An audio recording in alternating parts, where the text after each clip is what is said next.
Hello ladies and gentlemen, and welcome back to the first ever NASL Open. Right here I'm bringing you some more round of 64 action, this time in between in the bottom left the red Terran player Roker, not to be confused with Roker. They are definitely two separate human beings, two separate entities in this world. And in the top right we have the blue Terran player mouzThorzain. Really needs no introduction, winner of TSL 3. Did amazing at MLG and gained a spot in Code A in Korea, so definitely look for good things from him in the future. Definitely an amazing Terran player in the game of StarCraft 2. And we just saw Roker, not this is Roker, but in the game we saw Roker take a loss to Everise. Everise taking that series 2-0, so Everise will advance to the round of 32 in the NASL Open. And keep in mind, this is a round of 64 game. The winner of this series, a best of 3, will move on to the round of 32. So definitely a lot on the line for these players, as the top 8 of this entire tournament gain a spot in NASL Season 2, and the winner of this tournament, well, gets a spot in the grand finals of NASL Season 1 in California. And Thorzain, definitely one of the favorites for that to happen, initially putting down a barracks and a gas as standard as can be. And this is going to be on Zelnaga Caverns. Very interesting map. 2 watchtowers at the front. Some gold expansions a lot of players like to take. So really interested, I should say, in seeing what happens between these two players. Of course, Terran versus Terran, a more dynamic matchup than people may think. I mean, sometimes you see Marines and Tanks and Vikings versus Marines and Tanks and Vikings, but other times you'll see mass bio drop play against a mobile mech play, and just everything in between can make for some very interesting matchups. Of course, some other openings that I've seen are those fancy ghost openings that I think TLO has been doing, where he gets a quick tech lab onto a barracks, a quick ghost academy, and then uses the ghost to snipe out any Marines from his Terran opponent. And some other good openings, Blue Flame Hellion. I mean, Blue Flame Hellion has been extremely effective in this matchup, as well as some early medevacs to get those into the back of your opponent's middle line. Definitely able to do a lot of damage, and definitely creating some crazy scenarios where Blue Flame Hellion just dismantles an SAV line while you're across the map with a Marine Marauder force, which can lead to some base trades which evolve into some of the most exciting TVTs. But enough about that. Let's go ahead and talk about this game and what potentially could happen. Excuse me one second. Looks like a factory is going down from mouzThorzain at about 50%. Also, an additional gas, so really curious to see what he does.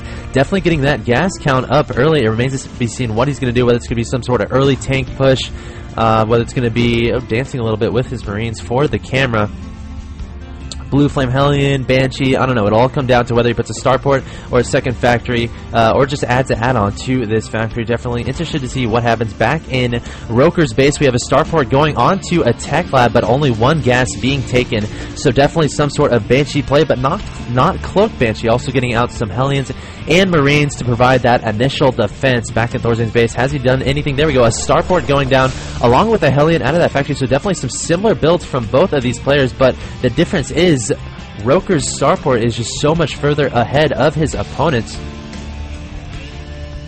And we'll have to see. It's going to be Banshees coming out from Roker for sure, and it looks like Thorzain is actually moving out, so there is a potential window that this Banshee can hit where it can be at the mineral line of Thorzain without Thorzain really being able to defend it. But it looks like Thorzain coming forward, poking up the ramp, sees 2 Hellions and 1 Marine. But keep in mind, a couple Marines are at the watchtower of Roker, and Thorzain coming forward with a Hellion and 5 Marines. Will that be enough? I'm not so sure.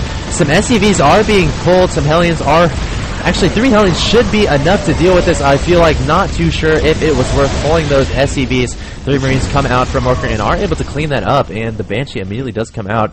Did Thorzain actually see that happening? Yes, he saw the starport and the Banshee, so we'll know absolutely what is up. And it looks like Thorzain not electing to go for Banshee play, instead going for Tank Viking, at least at this point in the game. Also continuing to produce Marines out of the barracks, and looks like Roker wants to do a push here. Feels good about knocking out that force from Thorzain. Does Thorzain have siege mode? Yeah, no, he doesn't. He does have a tank on the high ground though, but a Banshee does come forward trying to deal with this, targeting down this supply depot. Thorzain forced to pull some SCVs to deal with this pressure, but a Viking does get out from Thorzain. Should be able to deal with that Banshee, not before this, not before the supply depot is taken out, but ThorzaIn able to come and repair that supply depot, I should say, before it gets taken out.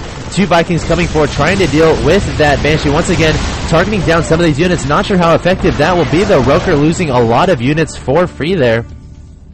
Of course, those SCVs able to repair those mech structures and the supply depot. So ThorzaIn not losing much at all, and Roker still continuing forward with his push. Has 4 Hellions, 2 Marines, and a Banshee. But once again, not much anti-air. I mean, if he had more Marines, I'd be okay with this push. But these Vikings can just go to town on that Banshee, and 2 Marines aren't going to take down 3 Vikings anytime soon. So Roker definitely has to be careful about this push. Back inside his main, he has a barracks going down, along with the command center getting thrown down at his natural expansion. So definitely trying to get an economic lead, if not an army lead, because, well, ThorzaIn quite frankly demolished that push pretty easily. But at the same time, ThorzaIn also putting down a command center in his main, probably will look to expand to his natural in the near future. And it looks like, wow, ThorzaIn transitioning into Cloaked Banshees, really interesting play from him. We'll see how that pans out. And ThorzaIn marching forward with 2 tanks, 1 Marine, and 3 Vikings to the middle of the map, targeting down that poor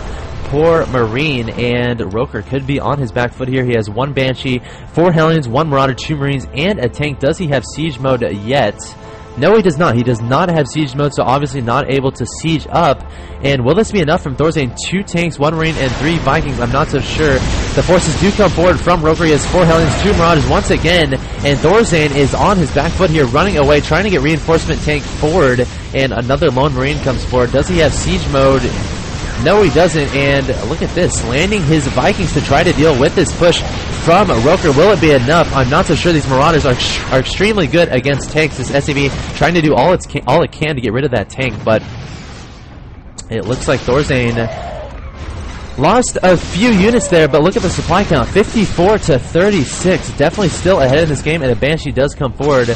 And ladies and gentlemen, a tank and a Marauder cannot shoot up, so some free units for mouzThorzain at this point in the game.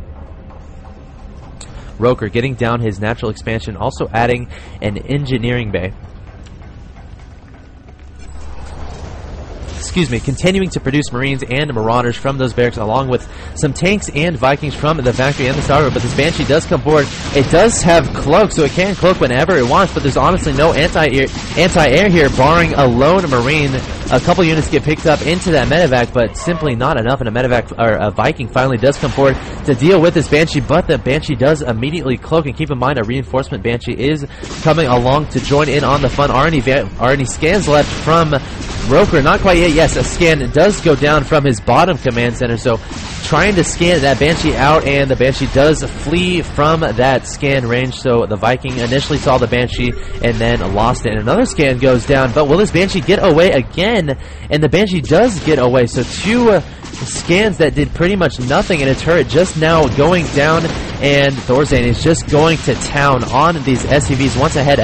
Once again ahead 76 to 44. And keep in mind, there is a Banshee harassing the natural as well, so ThorzaIn is absolutely everywhere in this game. In the supply lead, 80 to 45 right now, targeting down that tank. Should target down that Marine after that. And another scan goes down, finally takes down the original Banshee, not before he gets so many kills though, and this Banshee is going to town as well. Roker is out of scans, has 14 and 39. Of course, you need 50 for a scan, so not able to scan that Banshee right now. And that Banshee is just going to town on these SCVs. ThorzaIn once again showing why he is one of the best Terrans in the world, following up this Banshee harassment with a pretty formidable force of Marines and tanks. There's about 4 tanks and looks like about 11 Marines in this army coming forward. And will Roker have enough to deal with this? This Banshee is still alive, managed to flee from that tank, and Roker definitely not looking good. Down 97 to 29 supply. Does have a Raven out, so I guess he could throw down in a turret, but will that be enough? Is he going to throw down the turret? No. Yes, he did throw down the turret, but it does get killed immediately. And there's the GG from Roker. So ThorzaIn will take game 1 of the round of 64 of the NASL Open. We'll be hopping right into game 2 very shortly. Don't go anywhere.